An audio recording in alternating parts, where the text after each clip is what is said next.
가을비가 내린 후 주위에 온통 낙엽들로 가득합니다. 잎사귀들이 떨어지고 가지만 남은 앙상한 나무들은 한없이 초라해 보이고 그렇게 생명이 다하는 것처럼 보이지만 뿌리를 땅에 깊이 내린 나무는 몇 개월 지나면 또다시 푸르른 생명의 상징으로 우뚝 서 있습니다. 오늘 거룩한 주일 아침에 하나님의 말씀 위에 뿌리를 내리는 마음으로 이 예배에 함께하고 계시는 사랑하는 그린빌 가족들에게 우리의 연약함에도 불구하고 변함없는 생명의 기운으로 우리를 지탱시켜 주시는 하나님의 크신 은혜와 평강이 언제나 함께 하시기를 간절히 기원합니다. 흔들리지 않고 피는 꽃은 없다. 오늘 네 번째 시간은 위대한 사사였던 기드온의 첫 시작을 함께 살펴보려고 합니다. 구약에는 이스라엘의 3대 승리로 평가받는 그런 역사적인 전쟁 사건들이 있습니다. 누가 봐도 질 전쟁인데 이긴 전쟁. 첫 번째는 우리 사무엘상 17장에 나오는 거인 골리앗을 물맷돌 하나로 쓰러뜨린 소년 다윗의 이야기입니다. 두 번째는 우리 열왕기상 18장에 나오는 바알과 아세라를 섬기는 거짓 선지자들 850명을 단 혼자서 이렇게 쓰러뜨린 엘리야의 사건입니다. 그리고 마지막 세 번째, 오늘 이야기의 주인공인 기드온입니다. 그는 300명을 데리고 13만 5천 명의 미디안의 군사를 이겼습니다. 통계적으로 따지면 진짜 어마어마한 숫자입니다. 한 명당 450명씩을 죽인 겁니다. 450명, 한 명씩 이렇게 뺨을 한 대씩 때려도 시간이 엄청 들 텐데 이 300명이 각각 450명씩을 죽였습니다. 상상할 수 없을 만큼 정말 대단한 승리입니다. 이 위대한 전쟁을 이끈 주인공이 바로 기드온입니다. 자, 그런데 이 성경에 나오는 기드온의 첫 모습은 위대한 승리를 이끈 아주 용맹한 장군과는 아주 거리가 멀었습니다. 우선 기드온이 살았던 당시에 이스라엘은 미디안 사람들에게 점령을 당해서 고통받고 있었습니다. 미디안 사람들의 그 압제와 폭행이 얼마나 심했는지 이스라엘 사람들은 자신들의 집을 버리고 산에 있는 동굴과 요새로 피신해 살기를 선택할 정도로 아주 힘이 들었습니다. 씨앗을 심고 싹을 내고 잎을 피울 때쯤이면 미디안 사람들이 쳐들어와서 완전히 쑥대밭을 만듭니다. 그나마 살아남은 곡식들이 이제 영글어 갈 때쯤이면 또다시 나타나서 다시 또 쑥대밭을 만들어 놓고 사라집니다. 뿐만 아니라 이스라엘 사람들이 기르던 가축까지 모두 다 끌고 가서 그것들을 다 죽이기도 하고 자신들이 취하기도 했습니다. 그러니까 도대체가 정상적으로 제대로 살 수가 없도록 이 미디안 사람들은 정말 징글징글하게 이스라엘을 괴롭혔습니다. 늘 감시당하며 사는 기분을 여러분 아십니까? 고향 산천 버리고 산으로 와서 숨어 살려고 했더니 그곳까지 따라온 원수들에게 모든 것을 다 빼앗겨 버린 마음을 여러분 이해하시겠습니까? 먹을 양식을 다 빼앗기고 밭에 뿌릴 것도 없으며 자란 곡식을 거두지도 못하며 설사 거둔다 해도 그것을 타작할 수가 없었습니다. 이러한 이스라엘에게 제일 필요했던 건 바로 그 원수들이 없는 곳에서 두 다리 쭉 뻗고 편히 자는 것, 열심히 땅을 일구어 거기에 씨를 뿌린 후에 땀을 흘려서 수확의 기쁨을 누리는 것, 그냥 제대로 먹고 제대로 쉬어보는 것, 이런 아주 평범하고 일상적인 것들을 가장 그리워했을 겁니다. 그들이 간절히 바랬던 것은 정말 편안하게 이 일상의 평온함을 유지하는 것, 그 이상도 이하도 아니었습니다. 기드온도 그랬습니다.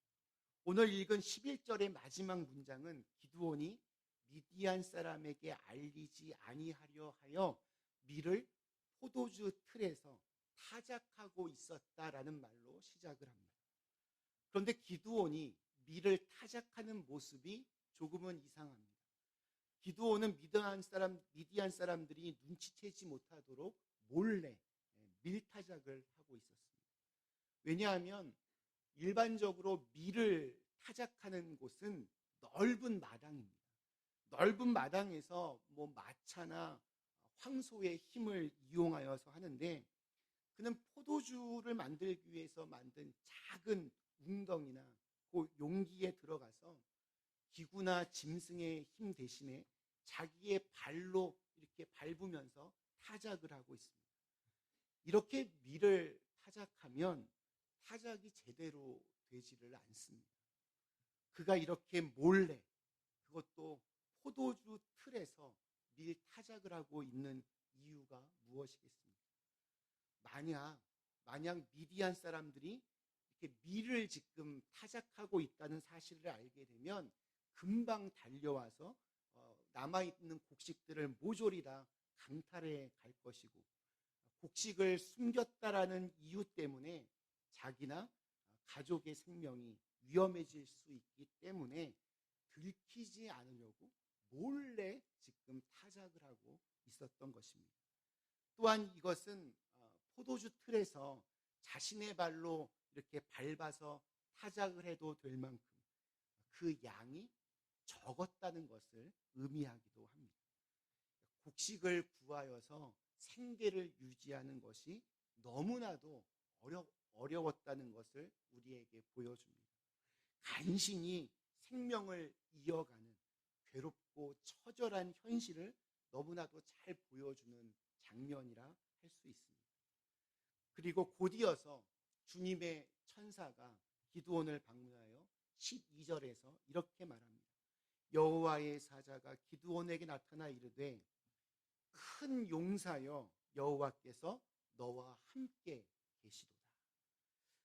보통의 경우에 이런 특별한 계시를 받으면 감사해 합니다. 무릎을 꿇고 하나님 드디어 응답하시는군요.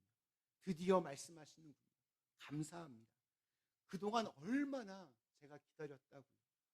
혹은 하나님 정말 맞으세요? 제가 하나님을 본 적이 없어서.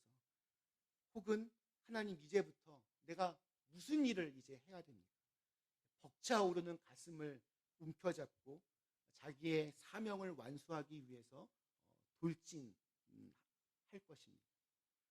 그러나 기드온은 자기를 찾아온 하나님에 대해서 기다렸다는 듯이 마음에 품고 있던 질문과 분노들을 쏟아내기 시작합니다. 13절에 보면 기드온의 대답이 나옵니다. 그 대답을 보면 기드온은 아주 오래도록 이 문제를 마음에 품고 고민해 왔던 것이 분명합니다. 그의 말을 쉽게 풀어보면 이렇습니다. 하나님이 계신다는데 그렇다면 도대체 어찌 이런 일이 일어날 수 있습니까?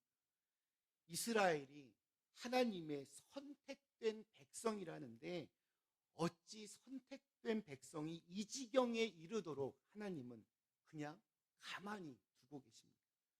과거에 하나님께서 이스라엘에게 행하신 놀라운 기적 이야기들을 많이 들었는데 그 모든 이야기들은 도대체 뭐란 말입니까?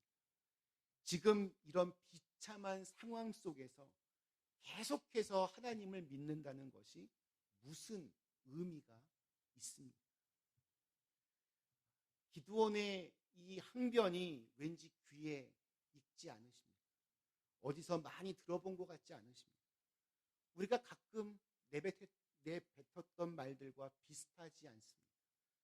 백방의 노력을 다해보아도 전혀 회복될 기미가 보이지 않는 질병의 문제를 놓고, 혹은 풀 길이 없는 여러 경제적인 문제 앞에서, 혹은 극복하기 힘든 여러 문제들을 두고 기도하면서 혹은 전혀 예상하지 못했던 사고를 만나고 나서 우리도 이러한 울분을 하나님께 쏟아내곤 합니다. 하나님이 함께 하신다면 불가능한 일이 없다고 들었는데 도대체 그 하나님은 어디에 계시는 겁니까? 하나님이 있기라도 하단 말입니까? 하나님이 계시다면 그렇다면 그분은 나를 버리셨단 말입니다. 성경에서 읽었던 혹은 그동안 들어왔던 수많은 간증들 속에서는 전능하신 하나님이 전혀 상상하지 못했던 방법으로 놀라운 기적들을 보여주시는데 그것들은 다 새빨간 거짓말이란 말입니다. 그것이 사실이라면 왜 나는 하나님의 능력을 힘입지 못하고 있습니까? 어디 그것뿐이겠습니까? 우리 주변에서 일어나는 참극을 보면서 기드온과 비슷한 질문에 봉착합니다.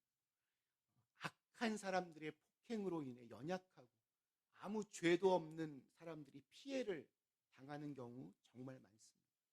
천재지변으로 인해서 아무 죄도 없는 사람들이 무참히 희생당할 때 우리는 기드온과 같은 질문 앞에 마주 서게 됩니다. 하나님은 정말 계신가? 하나님이 우리의 인생과 역사 속에서 활동하고 계시다는 것이 정말 맞는가? 하나님은 정말 공의로우신 분인가? 차라리 하나님이 없다고 생각하는 것이 더 합리적이고 마음 속편한 것은 아닌가? 이러한 질문들 다들 아마 한두 번씩 다 하셨을 겁니다. 이런 질문들에 대해서 누군가가 정말 속 시원히 대답해 주면 좋겠습니다.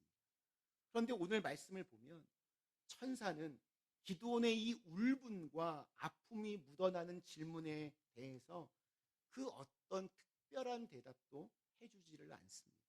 대신에 14절에서 이렇게 말씀합니다.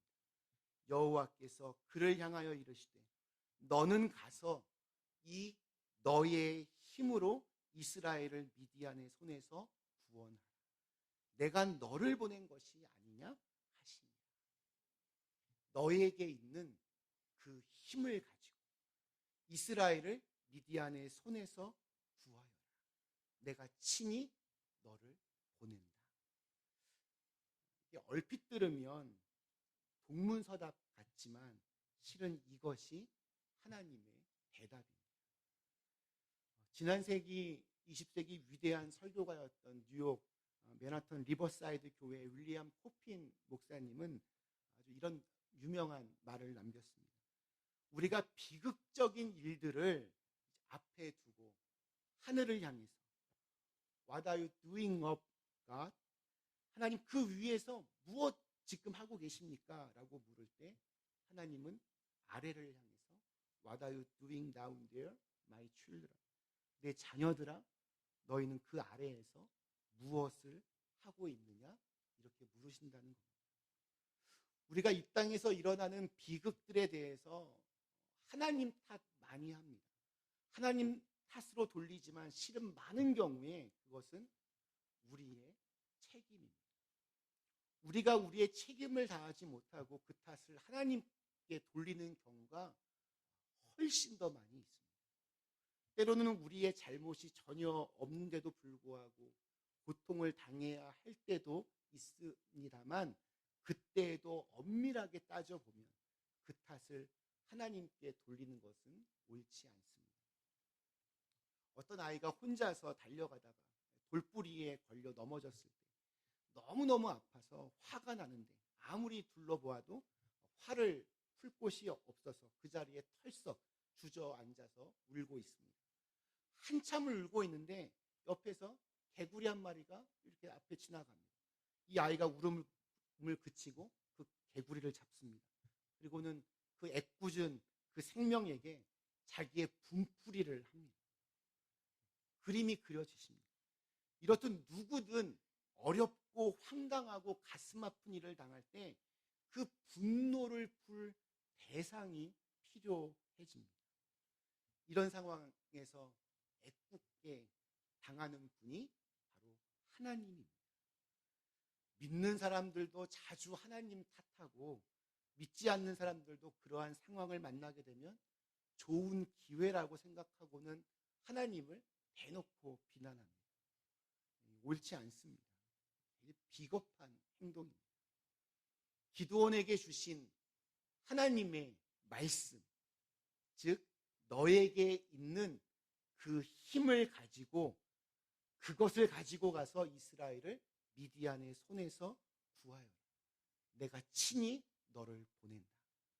이 말씀은 이스라엘 사람들이 당하는 그 고난의 문제가 어디에 있는지를 아주 정확하게 지적해 줍니다. 이 말씀은 이렇게 풀어볼 수도 있습니다. 힘센 용사 기드온아, 너는 너에게 주어진 그 힘을 가지고 지금껏 무엇을 하고 있었느냐?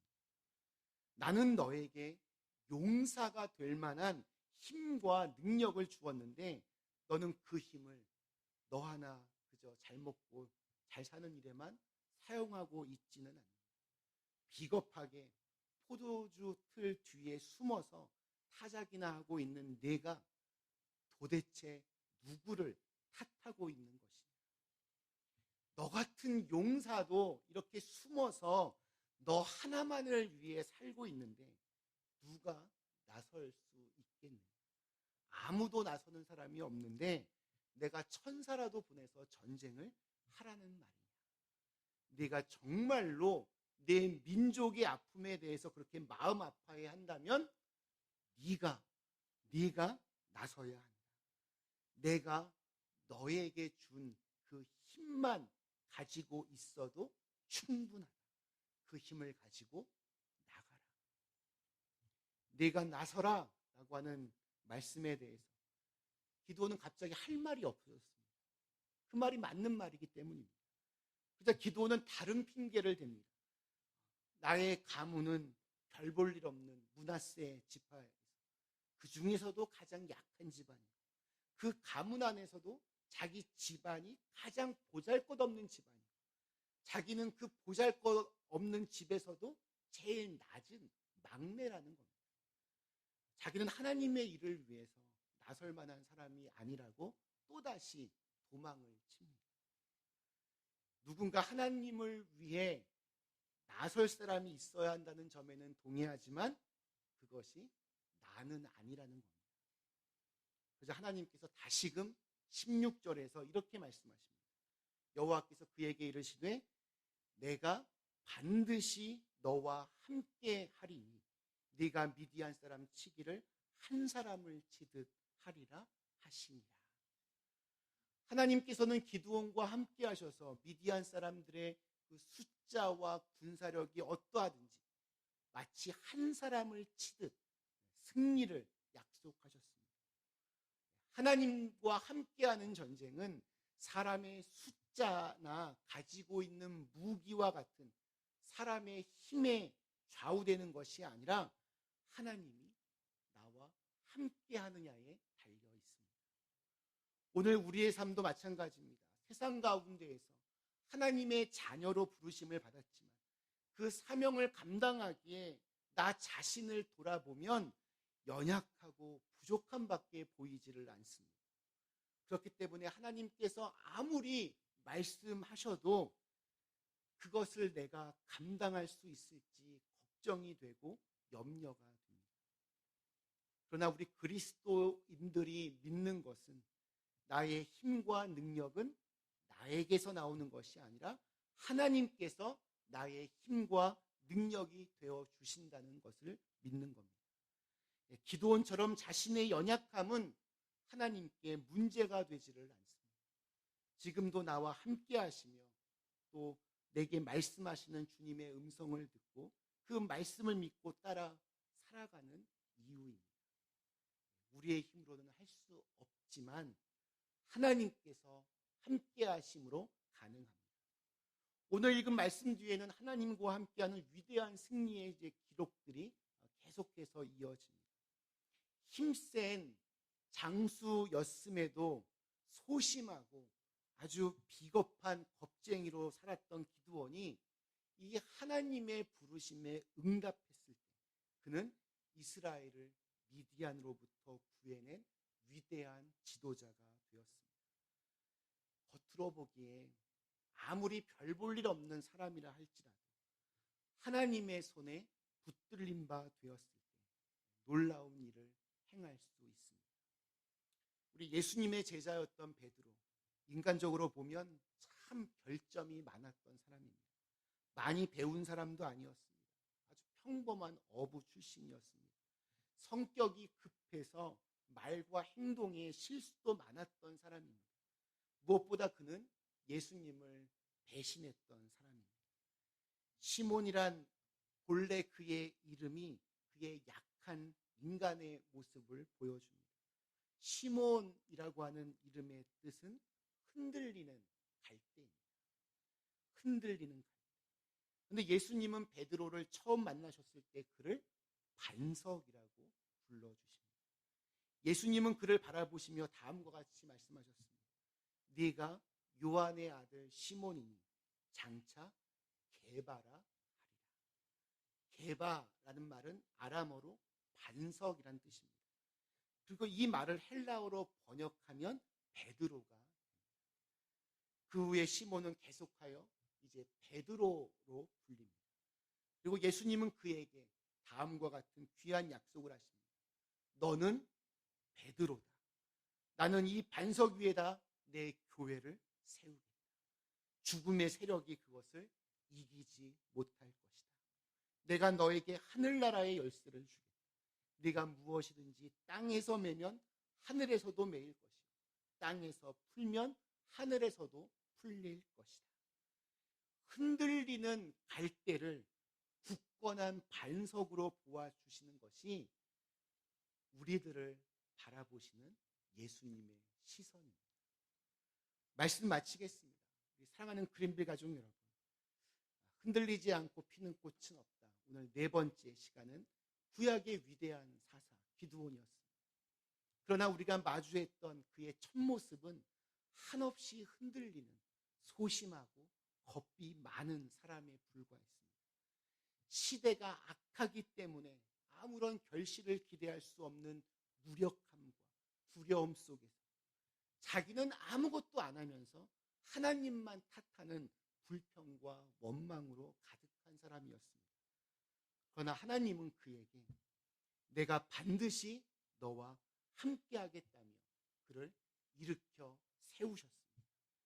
소심한 겁쟁이에서 큰 용사로 거듭나게 하셨습니다. 하나님께서는 우리 한 사람 한 사람에게 다시 시작할 수 있는 힘을 이미 주셨습니다. 내 안에 있는 그 힘을 가지고 다시 일어서실 수 있기를 축원합니다. 뭐든지 할 수 있습니다. 이미 감당할 수 있는 힘을 가지고 있습니다. 하나님은 지금 이 시대에 기드온을 부르고 계시고 또 그 부르심에 응답하여 살아주기를 기대하고 계십니다.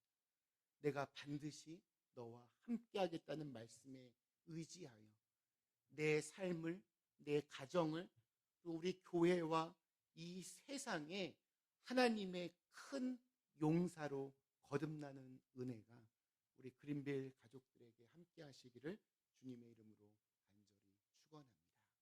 우리 주신 말씀을 생각하며 잠시 함께 기도하시겠습니다.